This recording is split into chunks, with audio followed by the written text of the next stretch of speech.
13절에서 26절까지 말씀입니다. 창세기 47장 13절에서 26절까지 말씀. 오늘은 4월 23일 수요일 저녁입니다. 4월 23일 수요일 저녁 본문 창세기 47장 13절에서 26절까지 교독하겠습니다. 기근이 더욱 심하여 사방에 먹을 것이 없고 애굽 땅과 가나안 땅이 기근으로 황폐하니 요셉이 곡식을 팔아 애굽 땅과 가나안 땅에 있는 모든 돈을 걷어들이고 그 돈을 바로의 공으로 가져가니 애굽 땅과 가나안 땅에 돈이 떨어진지라 애굽 사람이 다 요셉에게 와서 이르되 돈이 떨어졌사오니 우리에게 먹을 거리를 주소서 어찌 주 앞에서 죽으리이까. 요셉이 이르되 너희의 가축을 내라. 돈이 떨어졌은즉 내가 너희의 가축과 바꾸어 주리라. 그들이 그들의 가축을 요셉에게 끌어오는지라 요셉이 그 말과 양떼와 소떼와 나귀를 받고 그들에게 먹을 것을 주되 곧 그 모든 가축과 바꾸어서 그 해 동안에 먹을 것을 그들에게 주니라. 그 해가 다 가고 새해가 되매 우리가 요셉에게 와서 그에게 말하되 우리가 주께 숨기지 아니하나이다. 우리의 돈이 다하였고 우리의 가축대가 주께로 돌아갔사오니 주께 낼 것이 아무것도 남지 아니하고 우리의 몸과 토지뿐이라. 우리가 어찌 우리의 토지와 함께 주의 목전에 죽으리이까. 우리 몸과 우리 토지를 먹을 것을 주고 사소서. 우리가 토지와 함께 바로의 종이 되리니 우리에게 종자를 주시면 우리가 살고 죽지 아니하며 토지도 황폐하게 되지 아니하리이다. 요셉이 애굽의 모든 토지를 다 사서 바로에게 바치니 애굽의 모든 사람들이 기근에 시달려 각기 토지를 팔았음이라. 땅이 바로의 소유가 되니라. 요셉이 애굽 땅 이 끝에서 저 끝까지의 백성을 성읍들에 옮겼으나 제사장들의 토지는 사지 아니하였으니 제사장들은 바로에게서 녹을 받음이라. 바로가 주는 녹을 먹음으로 그들이 토지를 팔지 않음이었더라. 요셉이 백성에게 이르되 오늘 내가 바로를 위하여 너희 몸과 너희 토지를 샀노라. 여기 종자가 있으니 너희는 그 땅에 뿌리라. 추수의 5분의 1을 바로에게 상납하고 5분의 4는 너희가 가져서 토지의 종자로도 삼고 너희의 양식으로도 삼고 너희 가족과 어린 아이의 양식으로도 삼으라. 그들이 이르되 주께서 우리를 살리셨사오니 우리가 주께 은혜를 입고 바로의 종이 되겠나이다. 요셉이 애굽 토지법을 세우매 그 5분의 1이 바로에게 상납되나 제사장의 토지는 바로의 소유가 되지 아니하여 오늘날까지 이르리라. 아멘. 여러분의 기도 덕분에 노예를 잘 마치고 돌아왔습니다. 오늘 말씀은 이제 기근이 더욱 심해져서 먹을 것이 없자 사방에서 양식을 사러 옵니다. 그래서 요셉은 처음에는 이제 돈을 받고 양식을 팔지만 나중에는 돈이 떨어지자 이제 가축을 받고 팔다가 결국에는 그 모든 토지를 다 사들이게 됩니다. 대신 이제 백성들에게 이제 땅을 경작하게 하고 소득의 5분의 1을 소장료로 내도록 그렇게 조치합니다. 하지만 제사장들은 바로에게 이제 녹을 받고 있기 때문에 그때는 신정 국가였기 때문에 그 제사장 그룹들은 예외로 둔 것을 알 수 있습니다. 백성들은 이렇게 소작이긴 하지만 이제 먹을 것이 생기고 살 길이 열리자 요셉을 칭송한 후에 스스로 바로의 종이 되겠다고 약속하는 내용이 되겠습니다. 오늘 하나님께서 이 스토리를 통해서 이야기하시는 것이 있습니다. 세상이 성도에게 은혜를 끼치는 것이 아니고 성도가 세상에 은혜를 내리는 것을 볼 수 있습니다. 그런 존재라는 사실을 깨닫게 해주시고 있습니다. 보통 바로의 파격적인 이 대우로 이 야곱의 일가가 큰 혜택을 본 것으로 우리는 그렇게 이해를 합니다. 일면 그 말은 맞는 말입니다. 하지만 오늘 말씀은 바로와 애굽 더 나아가서 이 근동의 여러 열방들이 누구 때문에 살아남았는지를 아주 극명하게 잘 보여주는 본문이라고 할 수 있겠습니다. 표면적으로는 맞습니다. 요셉 때문입니다. 그러나 요셉의 이 선견 지명 덕분에 이 7년간의 대풍년 때 흥청망청 쓰지 않고 곳곳에 국고성을 세워서 이 풍년 때 남아도는 곡식을 모아다가 흉년에 대비하도록 한 것, 이게 적중했죠. 이게 겉으로 나타나는 것입니다. 하지만 속으로는 그것이 아니죠. 하나님께서 이런 계획을 바로의 꿈을 통해서 계시하고 가르쳐 주셨기 때문에 가능한 얘기죠. 또 그것을 하나님의 은혜로 요셉이 꿈을 해몽했기 때문에 가능한 것이죠. 요셉이 꿈을 해몽했지만 하나님이 꿈을 보여주지 않는다면, 또 꿈을 해석할 능력이 없다면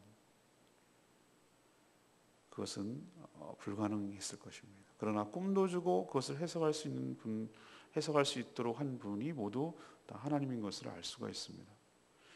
그래서 요셉이 구해낸 것처럼 우리는 보여지지만 그 이면에는 하나님께서 이 모든 사람들을 다 구해내셨음을 우리에게 분명히 보여주고 있습니다.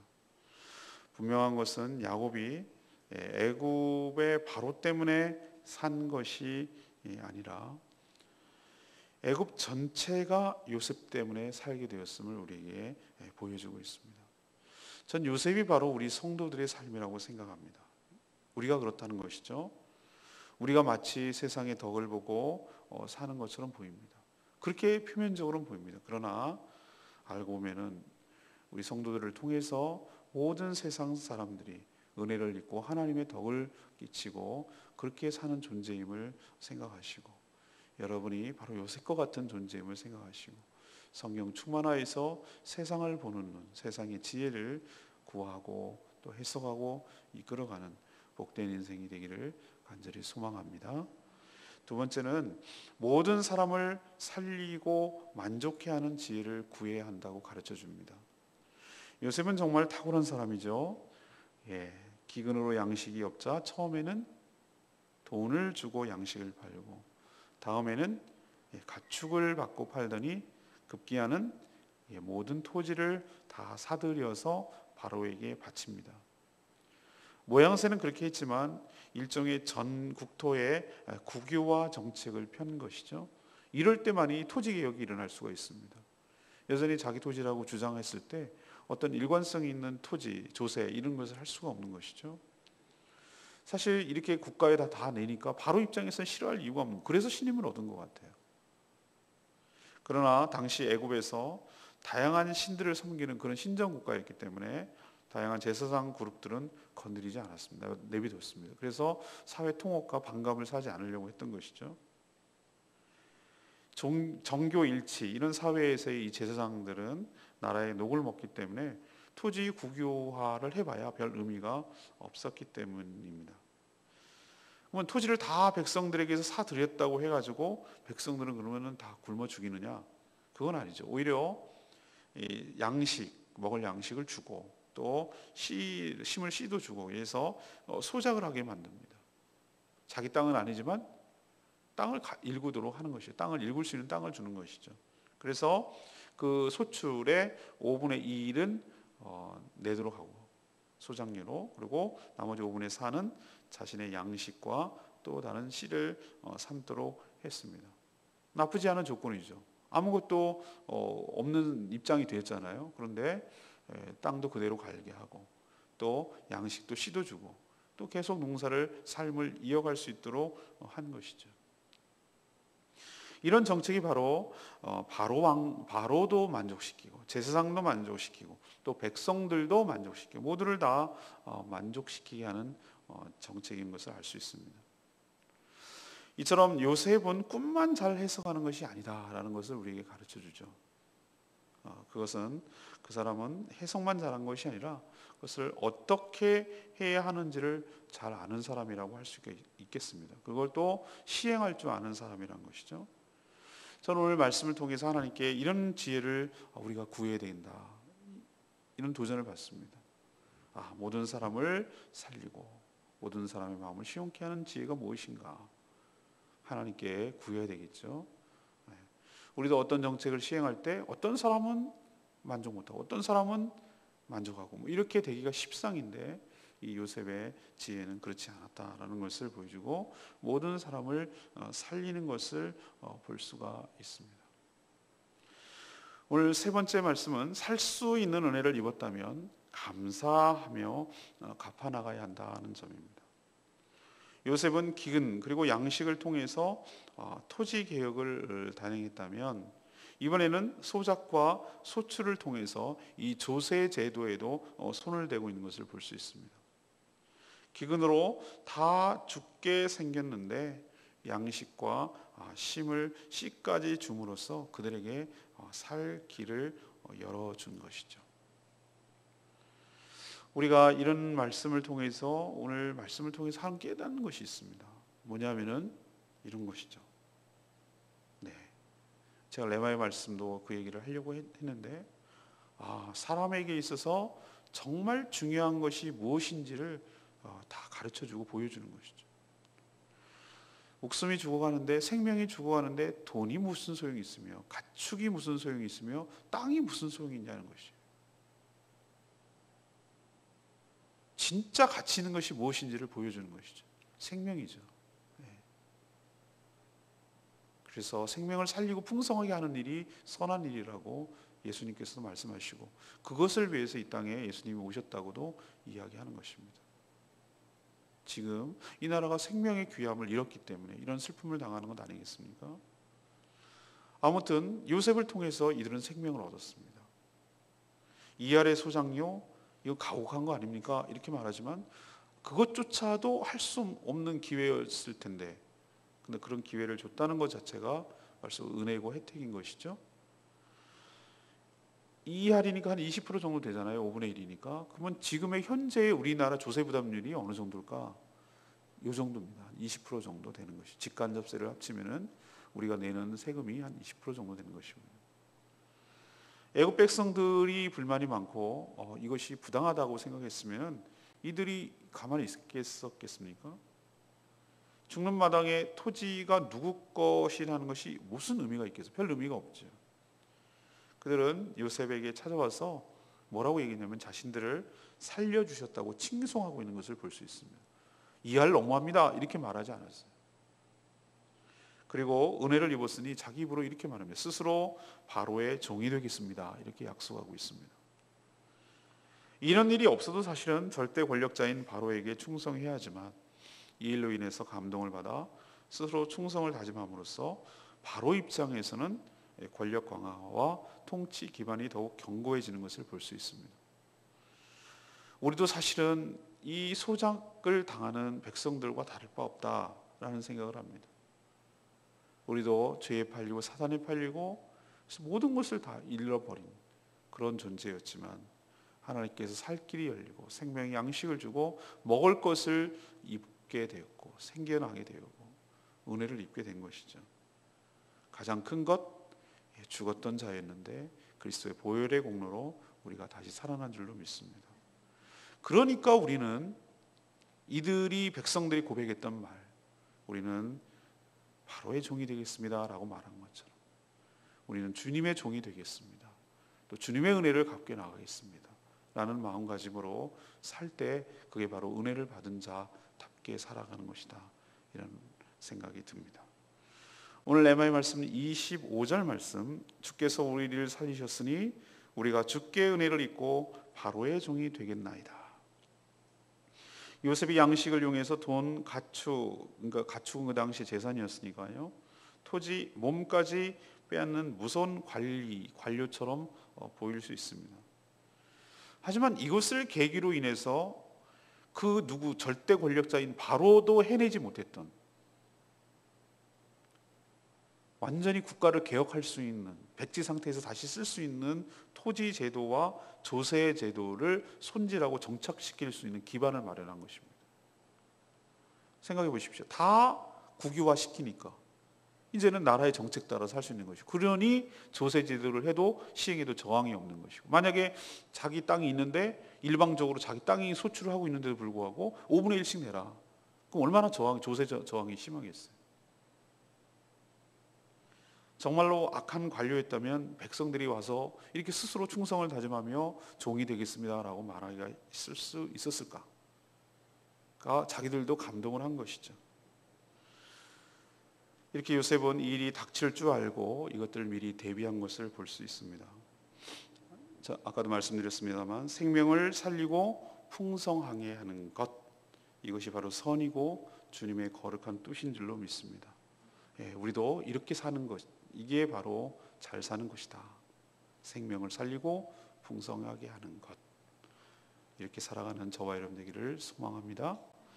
오늘 세 가지 말씀드렸습니다. 성도는 세상이 성도에게 은혜를 끼치는 것처럼 보이지만 아니고, 사실은 성도가 세상에 선한 영향을 주고 은혜를 끼치고 있다는 사실을 기억했으면 좋겠습니다. 두 번째는 모든 사람을 살리고 만족해 하는 지혜를 구해야 하는 것이죠. 그리고 세 번째는 살 수 있는 은혜를 입었다면 감사하고 또 그것을 갚아나가는 저와 여러분 되기를 소망합니다. 오늘 말씀 붙들고 기도하기 전에 우리 355장 부르겠습니다. 제가 아까 잘못 불렀네요. 355장입니다.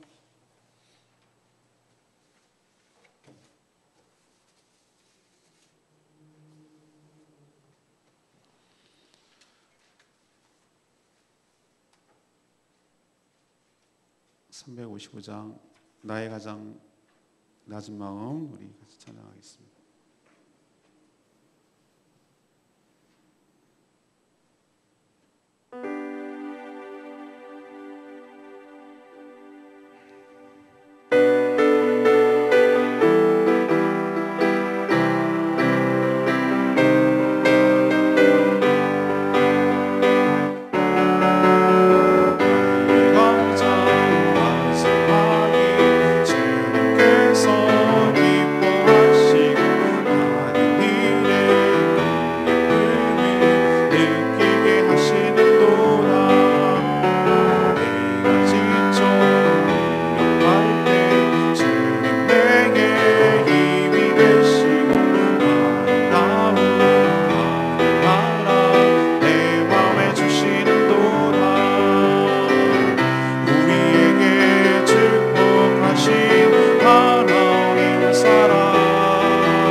하나님, 지금까지 우리가 세상 속에 살며 세상의 덕을 보고 사는 줄 착각했습니다. 그것이 아니고 복의 통로가 되며 지혜를 사용하는 성도들의 거룩한 삶과 지혜가 세상을 구하며 살리는 것임을 깨달았습니다. 모든 사람들을 살리는 길을 찾게 하시고 또 그런 지혜를 구하게 하여 주시옵소서.